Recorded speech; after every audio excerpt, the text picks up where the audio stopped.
Just a few housekeeping items. During this session, your audio and video will be turned off just so that everyone can easily hear the speaker. We'd also like to encourage you to use the chat function to submit your questions at any point during the presentation. This is a great way to get your questions answered. Our speaker will be happy to answer all of the questions at the end of the presentation. We've also enabled live captioning for this presentation.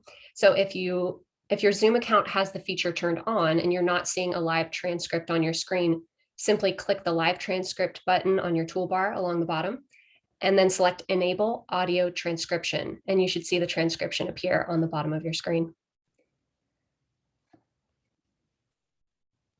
All right, I think that covers all the housekeeping items, so let's go ahead and get started. Today we have a very special presentation by Dr. Jack Shohet, who will be explaining everything you need to know about surfer's ear.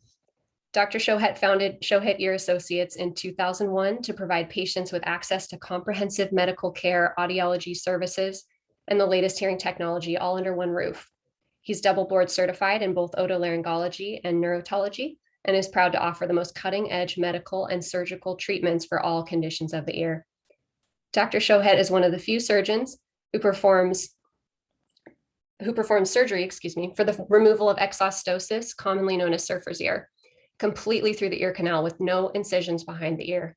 This minimally invasive approach has patients back in the water and doing what they love in record time. Without further ado, I'd like to turn it over to Dr. Shohet.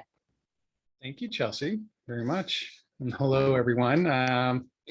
Welcome today for our lunch meeting, our lunch webinar. We've had a series now, I think, going on almost a year of these monthly webinars, and have had some really nice lectures and engaging talks by some of our former patients and our other providers here in our office. And I hope that it's helping to fill some of the knowledge gaps people have. So today we're going to talk about surfer's ear. This is probably one of the most common things that I see in my practice, just being here in coastal Orange County. We see a tremendous number of surfers here as our patients. And I just wanted to go over what is surfer's ear. And we'll talk about the anatomy of the ear and hearing. We'll talk about the symptoms of surfer's ear and what causes it. What can be done to prevent it, and we'll also talk about what can be done to treat surfer's ear. And at the end, we'll have plenty of time to answer questions that you might have. So first of all, what is surfer's ear? Well, I'll tell you what it's not. Surfer's ear is not swimmer's ear. Swimmer's ear sounds a lot like surfer's ear, and it seems they're both water related, but swimmer's ear actually implies an external ear infection. It occurs when, it's called swimmer's ear because a lot of swimmers get it when they get water in their ear, gets trapped, and that leads to an ear infection. And those are typically very painful. They hurt to touch. Sometimes there'll be a little drainage from the ear, but it is different than surfer's ear. Surfer's ear, for the most part, are asymptomatic until they grow significantly. When they start to trap water or start to cause infections. So for the most part, they're not that symptomatic. They're more of a finding that we see in the ear canal when looking in there. So surfer's ear is not swimmer's ear.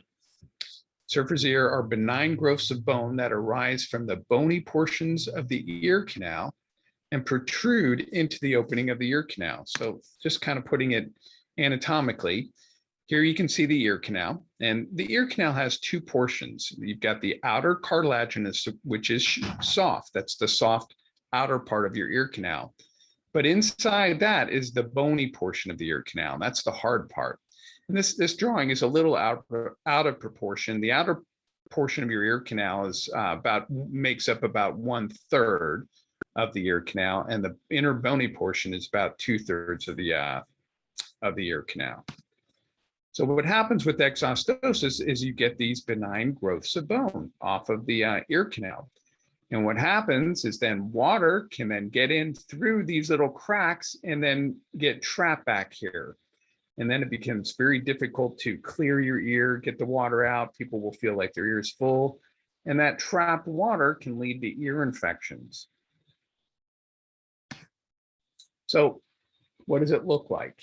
This is a normal ear canal. All right, it's pretty smooth all the way around. This is the eardrum down deep, but the outer wall here is the ear canal, and you can see it's pretty smooth. This is one of our patients. This is a mild case of exostosis of surface ear. Here you can see some bony lesions, some protuberances here. There's a little more diffuse growth here in one part of the ear canal and another diffuse growth. So this is a fairly common thing that we see. But then it can get a little bit more extreme so that you'll get a very large lesion or multiple large lesions that completely block the ear canal and obscure the eardrum. And this is when it usually becomes more symptomatic and we end up having to do something about it. So what do you experience when you have surface ear? What are the symptoms? Well, we've talked about a couple of these already. One is persistent ear fullness in the ear after water exposure. So when you go in the water, you feel like your ear, and when you get out of the water, you feel like your ear is full, it's plugged up. And a lot of patients try to clear their ear by banging their head up against something and try to get it to open up. That is the symptom that most people feel when their surface ear get particularly large. When you start to trap water in your ear canal, you'll start having a hearing loss. Water will get in, it doesn't get out. It'll limit the amount of sound that reaches your eardrum and then cause a hearing loss. This might amplify some ringing or roaring that you're normally having, but you don't notice. But now it becomes particularly louder because your ear is plugged up. And then finally, you can have pain in the ears. When you start having the growth large enough to trap water, the trapped water then becomes infected, then you can start having pain in the ears. And that's when it becomes a little more difficult to treat. A lot of people, when they wait till the ear canal is completely obstructed and they start getting ear infections, it gets particularly hard to treat because you can't get the drops that we normally use for outer ear infections into the place where the infection is being experienced, which is usually close to the eardrum. So I just want to go over a few interesting facts based on some various studies that have been done over the years on surface ear. There's one that was done right here in Orange County a little around 20 years ago. Someone set up a stand on the Huntington Beach Surf Contest Day, and they just had people come to this booth where they saw 307 avid surfers at the contest. They looked in their ears, they gave them a questionnaire, and they determined that 73.5% of the people they saw had surfer's ear. And in those that surfed less than 10 years, 45%, only 45% had normal ear canals. And 6% of those people had severe surfer's ear. And they define severe surfer's ear by 2/3 of the ear canal being blocked. In those people that surfed over 10 years, only 9% had normal ear canals and 16% had severe surfer's ear. The degree of the canal obstruction, so the degree of the ear canal obstruction relates directly with the time spent in water activity. So studies have been done that have shown that, the more you're in the water, the more likely you are to develop an occluding exostosis accumulation. And surfer's ear usually develops after 5 years of continuous surfing. Now, after 5 years, it may be just a mild growth, but you're starting to see something usually after 5 years. Surfer's ear is thought to be caused by the body's response to cold water and wind. This is noted because surfers and sailors are more likely to have exostosis than divers and swimmers. So some anthropologic studies, so these are studies that are done over long periods of time and looking at skeletons from people in coastal areas versus highland areas, show that people in the coastal areas are way more likely to have exostosis than people in the highland areas. So this is predominantly a disease of water and wind as opposed to just wind.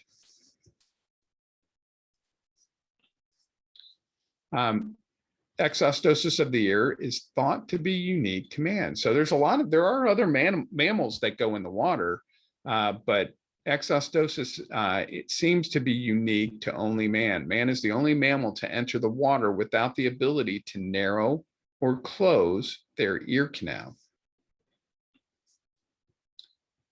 Exostosis are more prevalent in cold water surfers. So, one study looked at surfer's ear in people that surfed in cold water and people that surfed in warm water, and found that it is definitely more prevalent in cold water surfers. And they were able to quantify in their particular study that the risk for developing an exostosis is about 12% per year. Now, this is going to depend on the temperature of the water that you're in, but this was mainly for the people that were in the cold water in this particular study.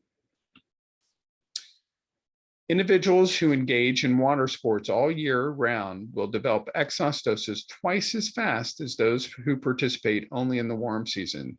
So again, this is another thing that reinforces that this is a cold water issue. What can you do to prevent exostosis? Well, the primary thing you can do is to wear tight-fitting earplugs. And they come in a variety of different sizes and shapes. I think I even have a slide here that I'll show you the different ones. But it's very, very important to wear tight-fitting earplugs to prevent them from happening and to prevent them from recurring. Pretty much all of my patients that have had surgery, I tell them to wear tight-fitting earplugs after the surgery to prevent the regrowth of the exostosis. I also like patients that are in the ocean to use alcohol and vinegar drops after water exposure. So the alcohol is a drying agent, it helps to dry the ear canal out. And the vinegar is an acidifier. It acidifies or lowers the pH in the ear canal. Bacteria and fungus don't like an acidic environment. The normal environment of the ear canal is more acidic. And so the vinegar helps to push you back towards the acidic environment in your ear canal, which is a more healthy environment. So when do we do surgery? Well, surgery is the most common reason why we do surgery is when you start having persistent ear fullness after water exposure. So what that means is that you're trapping water down in your ear canal. That water sits there. It then macerates the skin. Maceration is what happens when you sit in the water for a long period of time and you see that your hand gets really pruny. Well, that starts to break down the skin. Bacteria can then get in, and you're more likely to get skin infection, ear canal infections. So when you start having persistent ear fullness after water exposure, it's not only uncomfortable to feel like your ear is plugged up and you have to clear it out, but it also makes you more prone to getting ear infections. And that's the other reason why we do surgery, is if you're having recurrent ear infections. As the symptoms become more significant and the ear canal becomes almost completely obstructed, we'd like to do this surgery before the ear canal gets completely obstructed. Having, being able to visualize the eardrum in the ear canal is helpful to the surgeon. It helps give us a landmark through which we can operate. And when you wait until it's completely obstructed, it does make it a more difficult operation. It's harder to keep the skin in the ear canal intact. And so it leads to potentially more complications and a little bit longer time back into the water. How do we do surfer's ear? Well, yeah, this almost sounds medieval, but really the most common tool we use for exostosis surgery is an osteotome. It looks like a chisel. This is it here in the corner. It's a little micro chisel, and there's various different sizes and shapes, and we use those to fracture the surfer's ear. It's hard bone, and these are special instruments that help break the bone in strategic areas to allow us to remove it. It's done as an outpatient procedure. So that means you come in the morning, you go home the same day. We typically do it in a surgery center. We do it under general anesthetic. It's hard to numb up the entire ear canal sufficiently to do this surgery when you have very large surfer's ear. It takes between an hour and a half on average to do. Now, it can be done through the ear canal. It can be done behind the ear canal with a little incision behind the ear canal. Some surgeons will make a little extended ear canal incision to help open things up some. I do the surgery completely through the ear canal through a little speculum that measures approximately 4 to 5 millimeters in diameter at the end of it. And that helps me, maybe a little bit larger. That helps me visualize the ear canal and the surfer's ear, and I perform it through that. Besides the chisel, the osteotome, I don't really use the micro drill anymore. I don't. Some of you may have seen a video I have online of surfer's ear surgery, and it shows me using a micro drill. I haven't used that in a while now.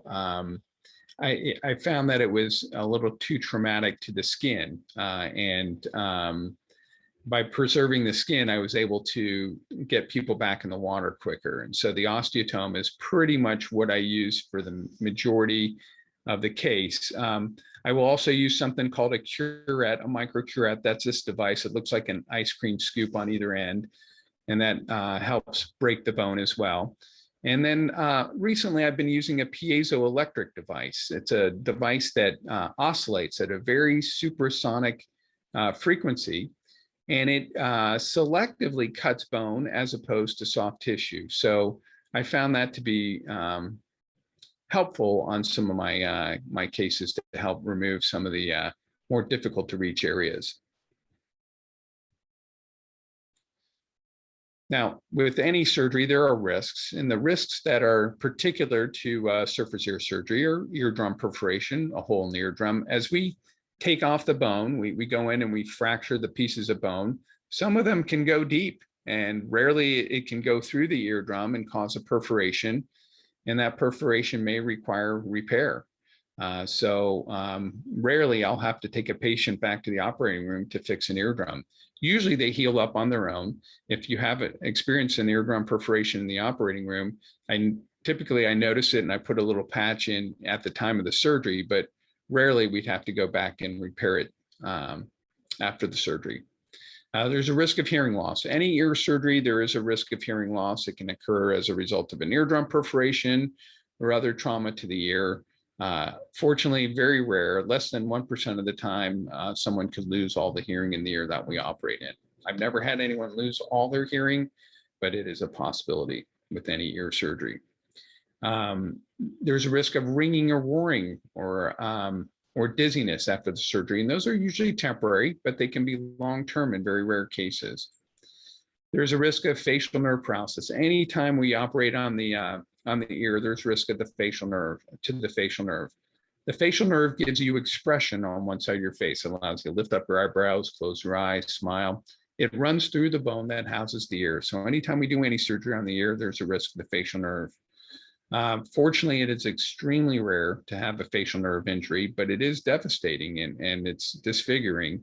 I've never had it happen with the exostosis surgery, but it is always a risk with any ear surgery. Anytime you cut the skin, there's a risk of infection. You can let bacteria in and cause infection, and that's usually treatable with antibiotics post-operatively. I typically use antibiotic drops in the post-operative period to help prevent infection as well. And finally, probably the most common adverse event we get from surgery is jaw discomfort. Some people have some tenderness in their jaw. It hurts to chew a little bit, or their jaw may feel stiff. That's because the front part of the ear canal is actually the back wall of the jaw joint. So the front wall of the ear canal is the back wall of the jaw joint. They share a common wall. And as we thin that bone in the front part of the ear canal, you can feel it in your jaw. And sometimes, the jaw joint becomes exposed and it stays tender for a little little longer, a little more uncomfortable to chew, but pretty much always gets better on its own.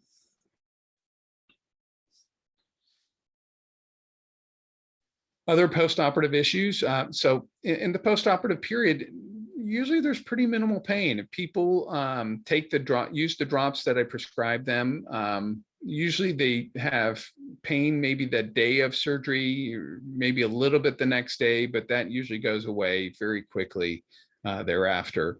Most of my patients are back to work in 1 to 2 days. I usually instruct my patients to keep their ear canal dry for 3 to 8 weeks. So what that means is no swimming, no water activity. They can shower, so you can shower after the ear surgery, but I typically have you put a cotton ball with Vaseline in the ear canal when you go in the shower, and the Vaseline helps to waterproof the ear, or waterproof the cotton ball to keep water from getting inside the ear. If you just put a plain cotton ball in, it's going to act as a wick and pull the water into the ear canal. And I usually tell you to lay off of really heavy activity for a week, but after that week, you can go back to regular activity. Now, these are not permanently curative. So having surgery does not mean that you'll permanently be cured of surfer's ear. They will recur. Once the bone starts growing, they will recur. In a study of 46 years in 31 patients in Cornwall, England, they found that the majority reported a recurrence of symptoms within 10 years after surgery. 40% occurred within 5 years. 4 of 5 of those patients went on to develop significant recurrence of exostosis despite complete cessation of water activities. In other words, just by not going into the water. So they had their surgery, they never went back in the water again. 4 of 5 of them still went on to develop significant recurrence of their surfer's ear. Now I want to back up a little bit, maybe go over why you form exostosis. And I'm going to go back to the picture that shows the ear canal. Why does this happen? Well, it is thought that the cold water and cold wind cause the body to start shunting blood to the skin in an effort to warm itself. The skin in the ear canal is the only place in the entire body where there's skin up against bone. So you can see here, there's just skin and there's bone. Normally there's fat or muscle in between the skin and the bone, but in the ear canal, it's just skin right up against bone. And so that extra volume, that extra blood volume in the skin is thought to stimulate the bone cells underneath it to grow. So that is the current thinking on how surfer's ear occur.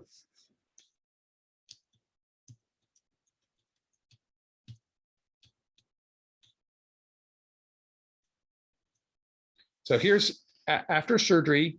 Earplugs are definitely recommended. They'll come in various different shapes and sizes and colors even.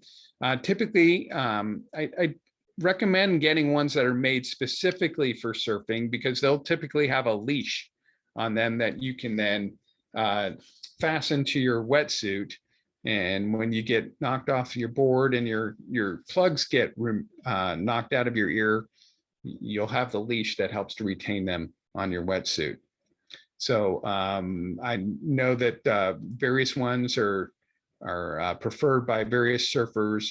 I say find the one that works best for you because people's ear canal shapes are different. They're different sizes and different shapes, and some will fit people better than others. And I think that's all I have for today. But I welcome any questions.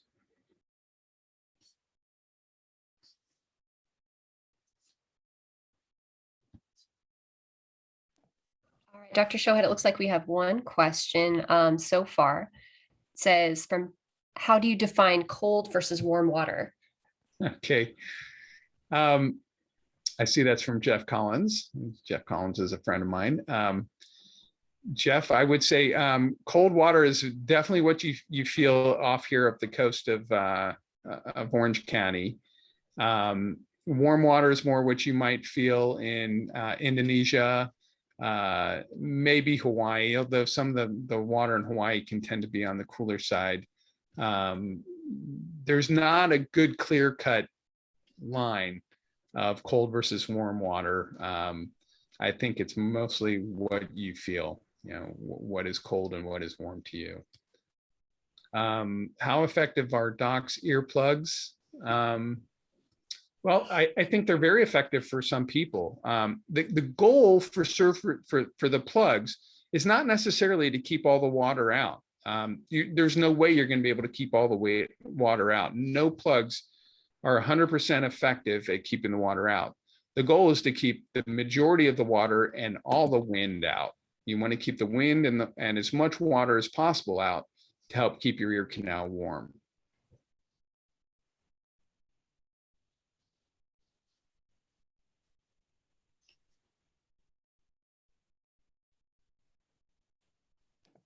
We have anything All right, else? we have a couple more questions that just came through. Would it be wise to put Vaseline on my earplugs? That's a good question. Yeah, I think it's reasonable. That's a reasonable thing to do. It will help further waterproof your earplugs. So go for it. It's not going to hurt. All right. And the next question, is this surgery usually covered by insurance, such as Blue Cross PPO? It is usually covered by insurance. This is not a cosmetic procedure. This is a functional procedure, and it's usually done for a specific reason to prevent getting severe ear infections and to prevent hearing loss. And so, yeah, it's almost always covered by insurance. And then last question we have so far, can long distance ocean swimmers develop surfer's ear? So I don't think any studies have been done on that, but definitely swimmers can get them. They're not as likely to, though. It's usually a combination of the water and the wind. So swimmers are not quite as likely to get it as surfers or sailors.